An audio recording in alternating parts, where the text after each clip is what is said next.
सभी दलीय नेताओं की भावनाओं से अपने आप को संबद्ध रखते हुए आपको धन्यवाद देते हैं, आभार व्यक्त करते हैं।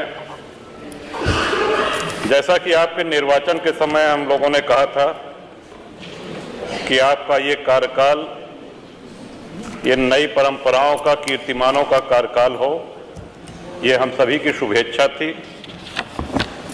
उसी तरह की आपकी कार्यशैली है और ये हम सभी लोगों के लिए गर्व की बात है।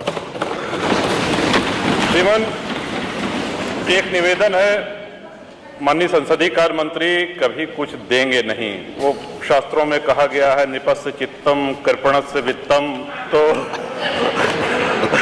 आगे का नहीं कहेंगे।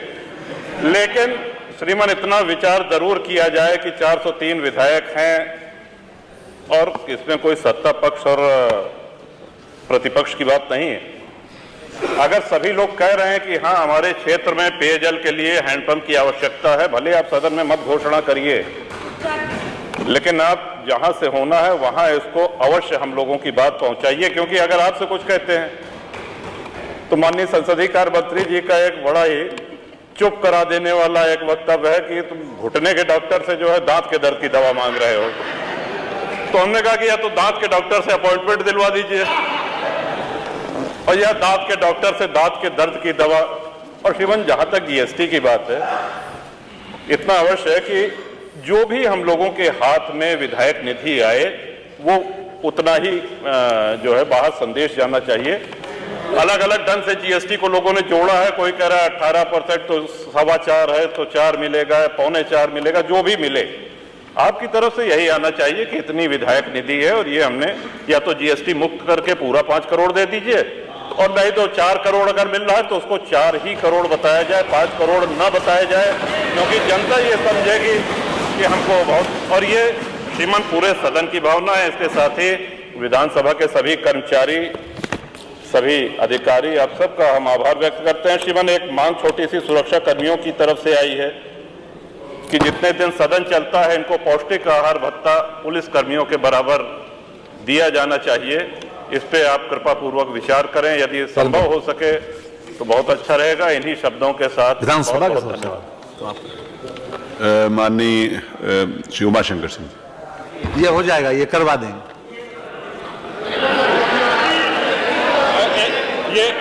ये से हम लोग नहीं समझ पाए, जीएसटी, हैंडपंप, या कृपया स्पष्ट कर दो हम लोग।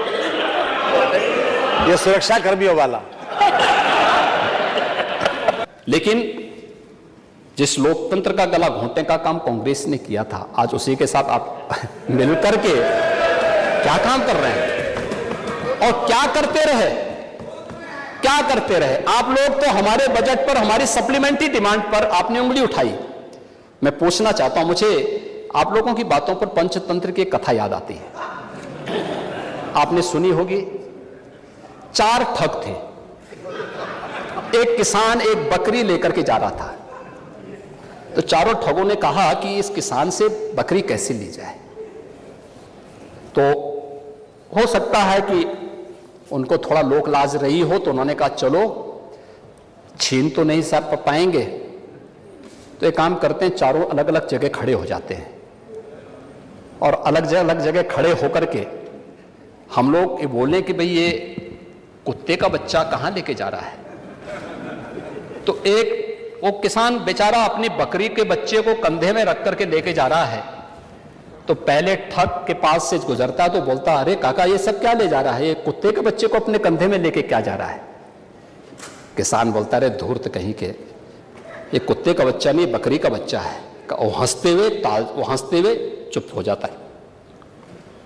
आगे अगले चौराहे पे जाता दूसरा ठग, अरे काका ये कुत्ते का बच्चा आप कहां लेके जा रहे हैं। वो बोलता है, उसको भी डांटता, अरे पागल हो गए क्या, अरे कुत्ते का बच्चा नहीं बकरी का बच्चा है। अगले आगे बढ़ता है, फिर तीसरा ठग मिल जाता है, वह भी फिर यही बात उसको बोलता है। चौथे ठग ने भी कहा तो किसान को विश्वास हो गया, उसको लगा कि भोला भाला किसान, अन्नदाता किसान, मेहनती किसान, उसको विश्वास हो गया यार एक व्यक्ति झूठ बोलेगा, लगता है कि मेरी दृष्टि दोष ही मुझे हो गया है, लगता है ये कुत्ते का बच्चा ही है, उसने फेंक दिया उसको। चारों ठगों का काम पूरा हो गया और चुनाव में खटाखट खटाखट खटाखट 1 लाख का बॉन्ड, 1 लाख का बॉन्ड कहां गया? कहां गया 1 लाख का बॉन्ड? 1 लाख का बॉन्ड। और मैं इसीलिए कह रहा हूं, शिवपाल जी भाग गए यहां से, लेकिन मैं कह सकता हूं खटाखट नहीं, 27 में सपा चट के लिए तैयारी रखी। 27 में सपा चट। 1 लाख बॉन्ड के लिए हम लोग भी मांगेंगे हिसाब। 1 लाख का बॉन्ड कहां गया? और मैं तो आप सबसे कहूंगा, एक बार जाइए जनता जनार्दन के सामने, पूछिए उनको कि भाई 1 लाख का हिसाब मांगे इन लोगों से, पैसा गया कहां? कौन खा गया? खाने वाले लोग कौन है 1 लाख का? दूसरा संविधान का गला घोटने वाले लोग कौन थे? और कहते हैं कि मोदी जी तीसरी बार आएंगे तो संविधान समाप्त कर देंगे। मोदी जी तो 10 वर्षों से हैं। बाबा साहब भीमराव अंबेडकर जी का जितना सम्मान मोदी जी ने किया, पंच तीर्थों का निर्माण किया, बाबा साहब भीमराव अंबेडकर के जन्म स्थल मऊ मध्य प्रदेश में भव्य स्मारक का निर्माण किया, बाबा साहब भीमराव अंबेडकर से जुड़े हुए जहां उन्होंने अपने उच्च शिक्षा अर्जित की थी, इंग्लैंड की उस मकान को खरीद करके अनुसूचित जाति के बच्चों के लिए हायर एजुकेशन के लिए स्कॉलरशिप की व्यवस्था की और उसके लिए इंडिया हाउस के रूप में उसे स्थापित करके इसको बाबा साहब भीमराव अंबेडकर का एक स्मारक इंग्लैंड में भी बनवाया और स्कॉलरशिप की व्यवस्था की। ये मोदी जी के कारण हुआ। बाबा साहब भीमराव अंबेडकर ने अपना सार्वजनिक जीवन दिल्ली के अंदर जिस मकान में रह के किया था, उससे बाबा साहब भीमराव अंबेडकर का स्मारक बनाने का काम मोदी जी ने किया।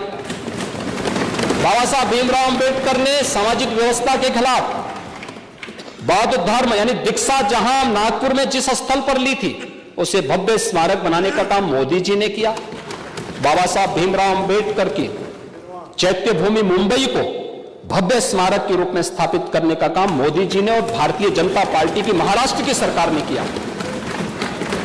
मोदी जी को आप यहां पे मोदी जी के बारे में गलत सूचनाएं देते रहे और बाबा साहब भीमराव अंबेडकर को हराने वाली कांग्रेस आज जनता को गुमराह करने में सफल हो गई है। वही पंचतंत्र की कथा मुझे याद आ गई।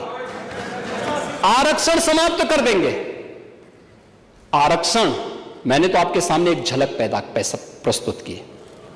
आपके समय ओबीसी के जितने छात्रों की, समाजवादी पार्टी के समय जितने भी नियुक्तियां हुई हैं, 27% भी उसमें आरक्षण नहीं मिला है। 27% भी, किसी भी नौकरी को आप उठा करके देख लीजिए, मैं दावे के साथ कहता हूं 27% भी ओबीसी के छात्रों को नौकरी नहीं मिली। पिक एंड चूज होता था। क्या ये सच नहीं?